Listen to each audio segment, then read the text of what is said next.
ভাবি, তুমি কেমন আছো? কতদিন ধরে তোমার আমি দেখি না। আমার কথা তাইলে তোমার মনে আছে? আরে বোকা, তুমি কি যে বলো না। আমি তোমার একটা মাত্র ভাবি।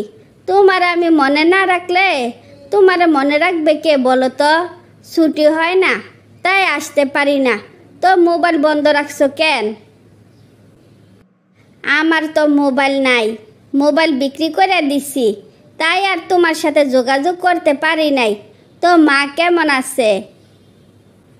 মা ভালো আছে, কিন্তু তুমি এত চাপা স্বভাবের কেন? সবাই তোমার কেমন ভাবে আমি জানি না, কিন্তু আমি যে তোমার খুব মিস করি তা তো তুমি ভালো করে জানো। তা তো আমি জানি, তোমাদের বাড়িতে গেলে সবাই নানান কথা বলে, তাই যাওয়া আসা বন্ধ করে দিছি। আজকাল তো মোবাইলও নাই যে কথা বলবো। কোনো ব্যাপার না, যাওয়ার সময় আমার মোবাইলটা দিয়ে যাব। কাউকে বলার কোনো দরকার নাই। যে যত কথা বলক না কেন, তুমি যদি ওর সাথে সংসার করতে চাও, আমার পক্ষ থেকে কোনো অসুবিধা নাই। ভাবি, তুমি আমার জন্য যা করছো, আমার পরিবারের সবাই যদি আর 4 ভাগের 1 ভাগ করতো, তাইলে আমার দিন এত খারাপ যাইতো না। দুঃখ করো না, আমি তো আছি। আমার দ্বারা যতটুকু সম্ভব আমি তোমার জন্য ততটুকু করব। তো ডাক্তার ওর ব্যাপারে কি বলল?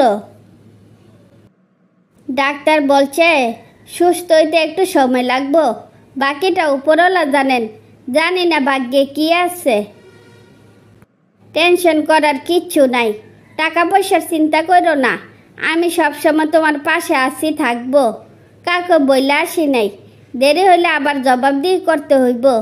বেতন পাইলে আবার আসবো, এখন তাইলে আসি। ভাবি, তুমি আমারে ডাকছিলা কেন?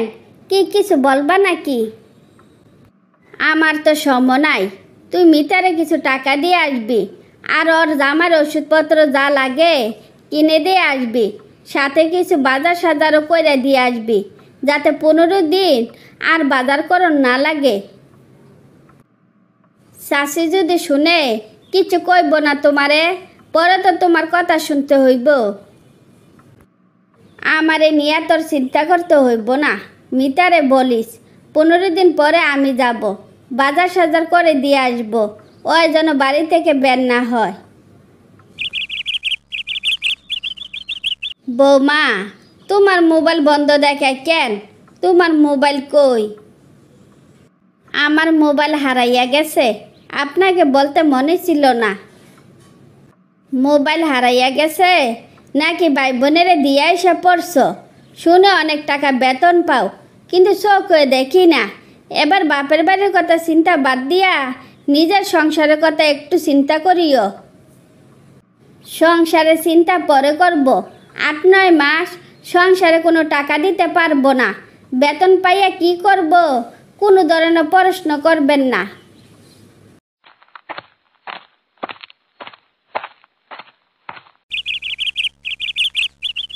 কি রে দোস্ত, মন খারাপ কেন? তোর আবার কি হইল? মহা ঝামেলায় আছি। আমার বউ নাকি মাকে বলছে সংসারে কয়েক মাস টাকা দিতে পারবো না। টাকা দিয়ে আমার বউ কি করব? মা আমার কাছে জবাব চায়। আমি এখন কি করি বল? তাই তো, টাকার কথা কি বউরে জিজ্ঞেস করন যাইব? ছোট ভাই বোন আছে তো, হয়তো ওদেরকে দিব। বউরে কোনো কিছু না বললা যেভাবে পারস তোর মাকে ম্যানেজ কর। মারে ম্যানেজ করতে পারলি কি তোরে ডাকছিলাম। মার জ্ঞানের আমার আর ভাল লাগে না। কোন দিন যে আমার বউর সাথে লাগিয়া যায় ওই চিন্তা আমি বাঁচি না। সংসারে ঝগড়াঝাটি লাগার আগে তুই তোর বউর সাথে সরাসরি কথা বল। আমার বাড়িতে থাইকা চাকরি করবা, সংসারে টাকা দিবা না, তা তো হইব না। টাকা দিতে না পারলে বাপের বাড়ি চইলা যাও। আমি কষ্ট করে টাকা ইনকাম করি, আমার টাকা আমি কি করব? সেই জবাব যদি সবাইকে দিতে হয়, থাকলাম না আর এই বাড়িতে। টাকা দিয়ে আমি কারোর সাথে সম্পর্ক রাখতে চাই না। বাপের বাড়ি গিয়া সর্বোচ্চ 6 মাস থাকবা, তারপর তো এই বাড়িতে আসতে হইব। যারা আমাকে না, আমার টাকাকে মূল্যায়ন করে তাদের সাথে কোনো সম্পর্ক আমি রাখবো না। সময় মতো ডিভোর্স লেটার পাঠাইয়া দিব। চাচি, বাবিরে তুমি যাইতে দিও না। বাবি সব টাকা পয়সা মিতা আপার জন্য পাঠায়। তোমরা তো কোনো খোঁজখবরে রাখো না, তাই বাবি বাধ্য হইয়া মিতা আপার জন্য টাকা পয়সা খরচ করে। তুই এই খবর জানলি কেমনে? বৌমা তাইলে আমারে বললো না কেন? আমি তো সময় বাজার করে দিয়ে আসতাম, টাকা পয়সাও দিয়ে আসতাম। তুই থাক, আমি আমার বৌমারে ফিরাইয়া নিয়ে আইতাছি। বৌমা, তুমি দাঁড়াও, তুমি যাইও না। আমি মা হইয়া মেয়ের জন্য যা করি নাই, তুমি তা করছো। আমি অনেক কথা শোনাইছি, আমারে তুমি মাফ করে দাও।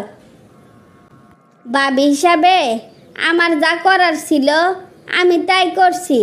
যে যত কথা বলুক না কেন, আমি সারা জীবন ওর পাশে আছি এবং থাকব। তারপর শাশুড়ি তার নিজের ভুল বুঝতে পারলে সবাই হাসি খুশিতে জীবনযাপন করতে থাকে।